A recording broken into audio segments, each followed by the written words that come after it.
अपने इस comfort zone के साथ छेड़छाड़ नहीं करना चाहते, आप अपने इस कंफर्ट जोन को छोड़कर बाहर आना ही नहीं चाहते, फिर चाहे आप कितना ही इमोशनली हर्ट हो रहे हो, कितना ही पेन बेयर कर रहे हो, कितने ही दुख तकलीफ उठा रहे हो, कितनी ही मानसिक प्रताड़ना सह रहे हो, कितनी बेइज्जती बर्दाश्त कर रहे हो। Hello guys, welcome to all my viewers. आज मैं आप सबके साथ एक बहुत ही इंटरेस्टिंग और बहुत ही जरूरी टॉपिक डिस्कस करने जा रही हूँ।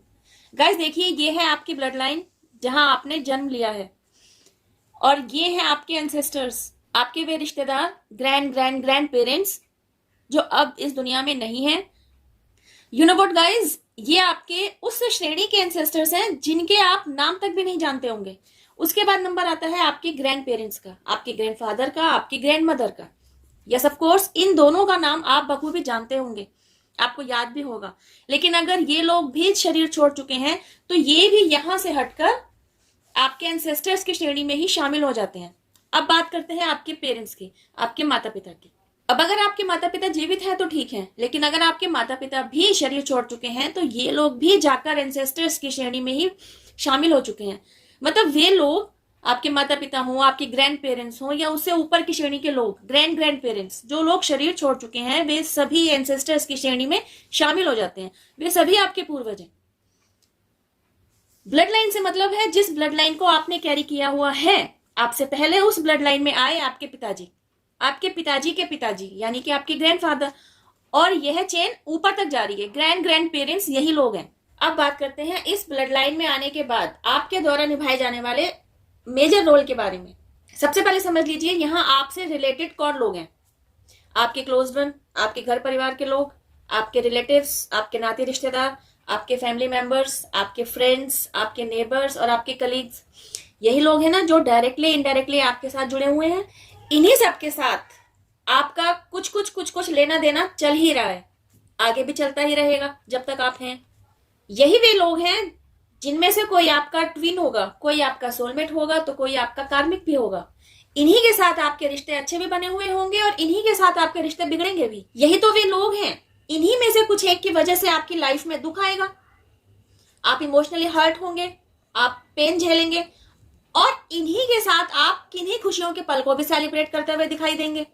कुल मिलाकर कहा जाए तो गलत नहीं होगा कि आपने अपनी दुनिया इन्हीं लोगों के इर्द गिर्द बुन ली होती है।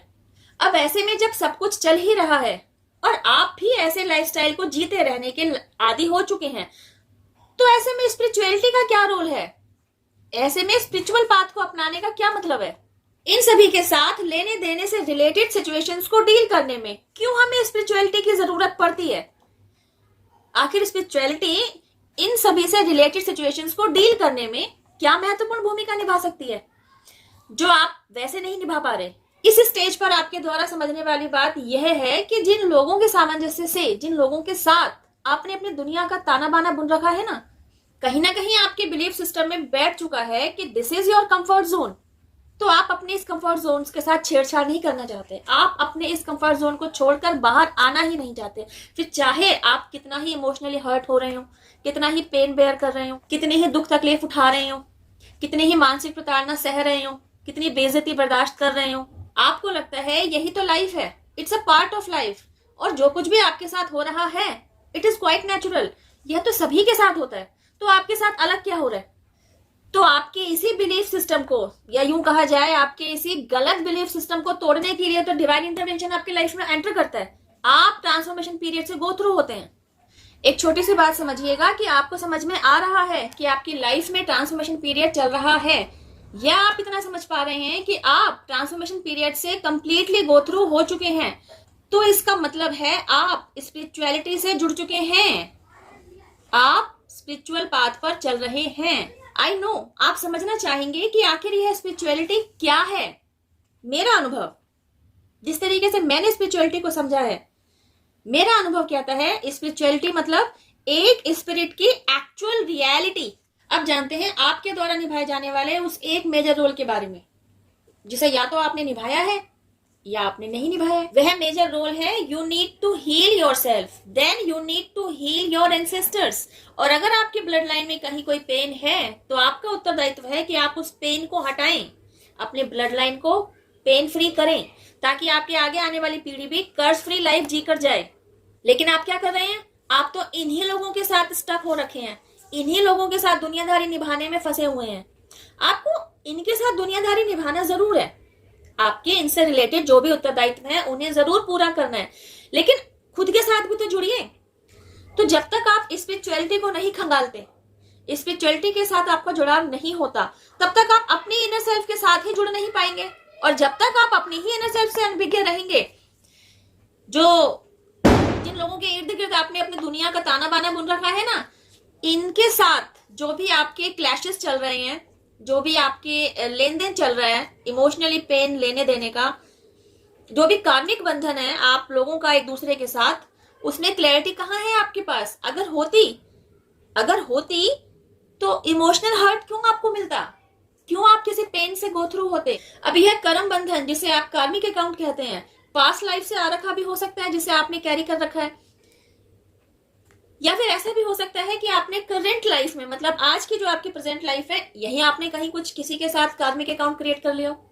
अब अगर पीछे कोई बैगेज नहीं है तो आपके साथ वही होगा ना, ये साथ दे वो साथ ले। यहाँ आपने कुछ अच्छा किया तो आपको मिल गया, वहां आपने कुछ बुरा किया तो आपको मिल गया, हाथों हाथ।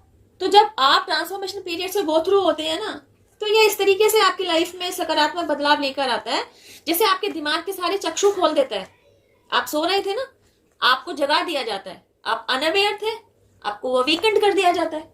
चलिए बताती हूँ, स्पिरिचुअलिटी से जब आप जुड़ते हैं तो यह किस तरीके से आपको इन लोगों के साथ डील करने में मदद देती है। चलिए समझने की कोशिश करते हैं। इधर किधर से जो आपकी दुनिया है, इन्हीं लोगों में से किसी से पेन आपकी तरफ आ रहा है। समझ लीजिए आपके क्लोज्ड वन, आपके पेरेंट्स, समझ लीजिए आपके पेरेंट्स की तरफ से आपकी तरफ पेन क्रिएट हो रहा है। अब वे आपके पेरेंट्स हैं, हर कोई जानता है पेरेंट्स के साथ बच्चे और बच्चों के साथ पेरेंट्स कितना इमोशनली कनेक्ट होते हैं। कौन ही मानेगा कि किसी बच्चे को पेरेंट्स की तरफ से दुख भी मिल सकता है, लेकिन आपको मिल रहा है। यह है ऐसा दुख है कि ना तो आप, यह एक ऐसा दुख है जिसे आप ना तो उगल पा रहे हैं और ना ही निगल पा रहे हैं। इन दिस केस यहां समझिए आपको किस तरीके से इस सिचुएशन के साथ डील करने में स्पिरिचुअलिटी की मदद मिलती है। अब आप स्पिरिचुअल पाथ पर चल चुके हैं, तो बिकॉज ऑफ स्पिरिचुअलिटी जब आप खुद पर काम कर चुके हैं, खुद को हील कर चुके हैं, तो सबसे पहले आपको ना क्लैरिटी मिल जाती है हर सिचुएशन की। आपको समझ में आ जाता है कि ये पेरेंट्स जो है ना, एक्चुअली आपका आपके पेरेंट्स के साथ कोई ना कोई पास्ट लाइफ से रिलेटेड कोई कार्मिक अकाउंट आड़े आ रहा है, जिसकी वजह से आपके और आपके पेरेंट्स के रिश्तों के बीच मतभेद है। आपके पेरेंट्स के साथ रिश्ते मधुर नहीं है। तो स्पिरिचुअलिटी की वजह से पता है आपकी लाइफ में क्या मैजिक क्रिएट होता है? आपने ना अपने ऊपर काम करके अपने अंदर ना एक एक्सट्रीम लेवल का पीस क्रिएट कर लिया होता है, जो आपको यह समझा देता है कि आपके पेरेंट्स के साथ जो आपके रिश्ते की अनबन चल रही है ना, उसकी दो ही सूरत हो सकती है। आपने यह बात अच्छे से समझ ली होती है कि आपके पेरेंट्स आज की तारीख में जो आपको दुख दर्द दे रहे हैं, उनकी वजह से जो आपको इमोशनली हर्ट होने का ट्रिगर मिल रहा है, आपके रिश्ते अच्छे नहीं हैं, वे या तो आपके साथ कोई नया कार्मिक अकाउंट क्रिएट कर रहे हैं, या फिर आपके ही साथ कोई पुराना कार्मिक अकाउंट रिलीजिंग पर है। दोनों ही सूरत में समझने वाली बात यह है कि पेन आपकी तरफ आ रहा है, आप पेन में हैं, आपके पेरेंट्स नहीं है पेन में। यहां स्पिरिचुअलिटी आपकी लाइफ में एक अहम भूमिका प्ले कर रही होती है, क्योंकि आपने खुद पर काम कर लिया होता है, अपने अंदर पीस क्रिएट कर लिया होता है। तो क्या होता है, जब जब आपके पेरेंट्स की तरफ से आपकी तरफ इमोशनली हर्ट भेजा जाता है ना, आप उससे ट्रिगर नहीं होते। किस तरह आप इमोशनली हर्ट होंगे? कोई ना कोई सिचुएशन इस तरीके से पेश आएगी जिसके तहत आपके पेरेंट्स आप पर उंगली उठा सकते हैं, चार लोगों में आपको नीचा दिखा सकते हैं, आपके व्यवहार को गलत ठहराया जा सकता है, और भी बहुत लांछन लगाए जा सकते हैं। कुल मिलाकर आपको गलत ठहराया जाएगा। देखिए, मैंने यहाँ पेरेंट्स का एग्जाम्पल लिया है। दूसरा पक्ष जो आपके सामने खड़ा है, जो आपको इमोशनली हर्ट दे रहा है, वह कोई भी हो सकता है। आपका बेटर हाफ हो सकता है, आपके बच्चे, आपका फैमिली मेंबर से कोई और हो सकता है, आपका कोई क्लोज फ्रेंड हो सकता है, आपका कोई क्लोज नेबर जिससे भाईचारा बहुत अच्छा था, आपका कोई कलीग हो सकता है, कोई भी जो आपकी तरफ इमोशनली हर्ट भेज रहा है। तो जब आप स्पिरिचुअलिटी को समझ चुके होते हैं ना, स्पिरिचुअलिटी से जुड़ चुके होते हैं ना, तो आपकी लाइफ में वह मैजिक क्रिएट होता है जब जब आपकी तरफ, उनकी तरफ से हर्ट क्रिएट किया जा रहा होता है ना, आपको ट्रिगर किया जा रहा होता है ना, आप ट्रिगर ही नहीं होते। आपको ट्रिगर करने के लिए वे जो पैतरा इस्तेमाल कर रहे होते हैं ना, आपके पास पहले से ही ना उनके हर पैतरे का तोड़ मौजूद होता है।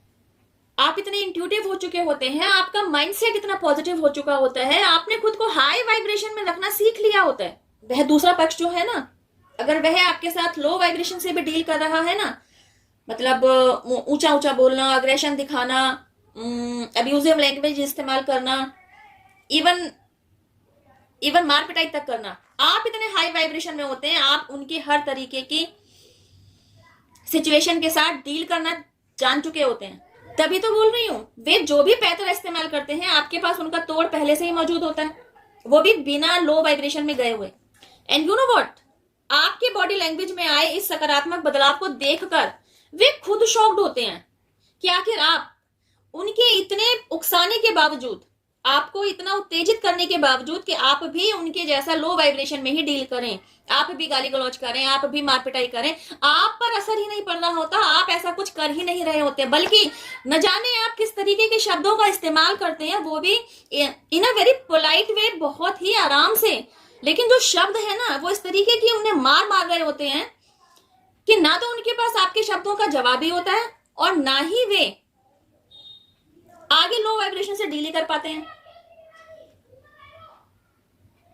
वे लोग आपके सामने पैरालाइज्ड लग रहे होते हैं। यही मैजिक है जो आपके लिए काम कर रहा होता है। स्पिरिचुअलिटी से जुड़ने के बाद एक्चुअली इसी पॉजिटिविटी को आपने अपने लाइफ में उतारा होता है। अब क्योंकि आपने खुद पर काम कर लिया होता है, आपने खुद को हील किया होता है, तो आप समझ पा रहे होते हैं कि आपको यही हीलिंग आपके एंसेस्टर्स को भी भेजनी है। आपने खुद को हील किया है, अब नाउ इट्स योर टर्न कि आप आपके एंसेस्टर्स को भी हील करें। जब आपने खुद को हील किया तो क्या हुआ, मैजिक क्रिएट हुआ ना, आपका इस दुनिया में सरवाइव करना आसान हुआ। सिमिलरली जब आप आपके एंसेस्टर्स को हीलिंग सेंड करते हैं तो वे जिस भी किसी डायमेंशन में है ना, वहां से आगे की ग्रोथ का रास्ता खुलता है। इधर आप मटेरियलिस्टिक वे में अपलिफ्ट हो रहे होते हैं, उधर आपके एंसेस्टर्स मोक्ष की तरफ अपना कदम आगे बढ़ा रहे होते हैं और आपको भर भर के ब्लेसिंग्स दे रहे होते हैं। क्योंकि यह एक डिवाइन वर्क है, तो आपको आपके एंसेस्टर्स की ब्लेसिंग्स के साथ डिवाइन ब्लेसिंग्स भी मिलती हैं। यहाँ आप खुद को हील करने के लिए, इवन अपने एंसेस्टर्स को हीलिंग सेंड करने के लिए फॉरगिवनेस प्रेयर भी यूज कर सकते हैं, जिसमें आप कुछ इस तरीके से बोल रहे होंगे, I am sorry, please forgive me, thank you, I love you.